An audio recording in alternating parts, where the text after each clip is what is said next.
Verbal noun আর জিরান্ড জিরান্ড সম্পর্কে যদি আদৌ ধারণা না থাকে তাহলে কিন্তু ভার্বাল নাউন সম্পর্কে জানা সম্ভব হবে না।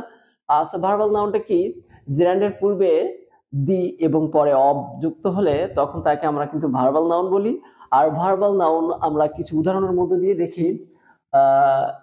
The reading of newspaper is a good habit, the playing of cricket is very interesting, the taking off exercise is good for health.